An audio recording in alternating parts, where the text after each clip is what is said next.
Bonjour à tous et bienvenue à Grenade dans le sud de l'Espagne où Triumph nous a invités à participer au lancement presse de sa principale nouveauté 2012, le Tiger Explorer 1200. Le trail GT dessiné et destiné à concurrencer l'épouvantail de la catégorie, à savoir l'R 1200 GS de BMW.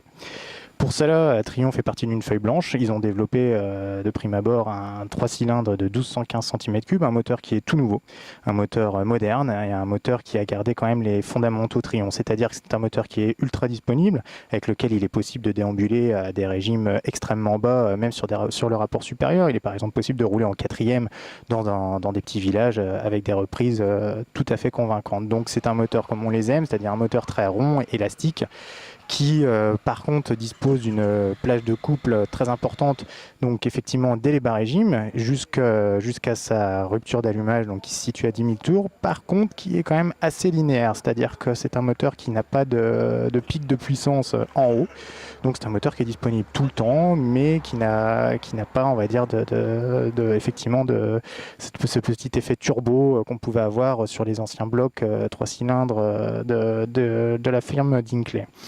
En revanche, ce moteur génère effectivement de très bonnes reprises à tous les régimes, donc ce qui va s'avérer effectivement très intéressant, notamment en duo. C'est un moteur qui développe 137 chevaux en version libre, qui développe aussi 121 Nm de couple également en version libre. Donc c'est quand même des chiffres, on va dire, plutôt intéressants dans cette catégorie, hein, puisque seule la Ducati Multistrada 1200 développe plus de puissance. Et par contre, ce moteur a la lourde tâche, sans jeu de mots, de tracter un poids tout plein fait de 259 kg. Alors c'est un poids qui est quand même qui est quand même assez élevé, que ça soit pour la catégorie, mais même pour une moto, on va dire en général. Donc c'est un poids qui se ressent évidemment lors des manœuvres à l'arrêt, c'est un poids qui se ressent lorsqu'on béquille la moto, lorsqu'on la bouge. Donc il faut quand même se méfier. Et c'est aussi un poids quand même qui se ressent lors des premières déambulations à faible allure, parce que la machine, même si elle est très bien équilibrée, on va dire, n'a pas cet équilibre intuitif de la R1200 GS, hein, donc effectivement cette référence.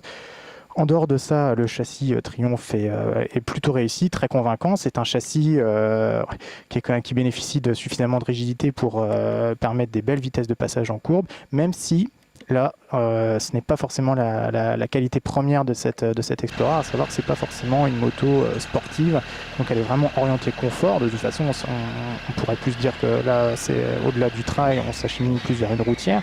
Donc c'est une moto qui n'aime pas forcément être bousculée, notamment en entrée de courbe ou sur des gros freinages où le train avant en fait est un petit peu trop souple.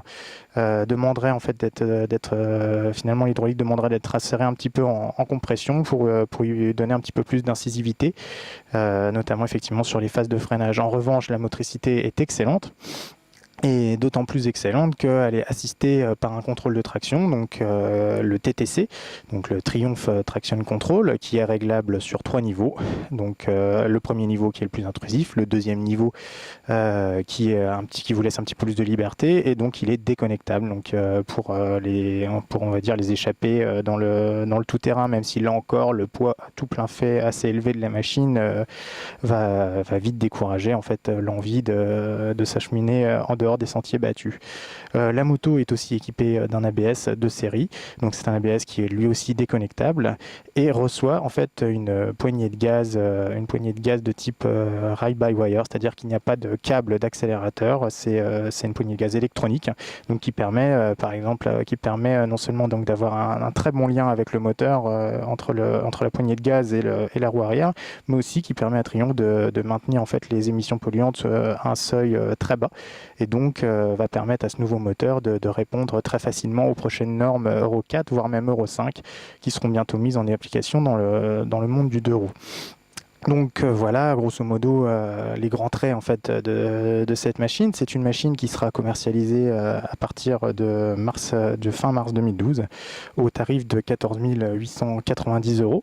Donc ce qui est un tarif très bien placé, étant donné que je le répète encore une fois, hein, c'est une machine qui est équipée de série, donc de l'ABS, d'un contrôle de traction, d'un régulateur aussi, un régulateur de vitesse sur le commodo droit, et qui reçoit aussi donc une béquille centrale, quelque chose donc un accessoire quand même très pratique pour les gros rouleurs, et qui reçoit aussi un pare-brise réglable manuellement, certes, mais réglable quand même. Voilà, pour le reste, je vous invite à découvrir notre essai dont les colonnes s'y contre, et je vous dis à très bientôt.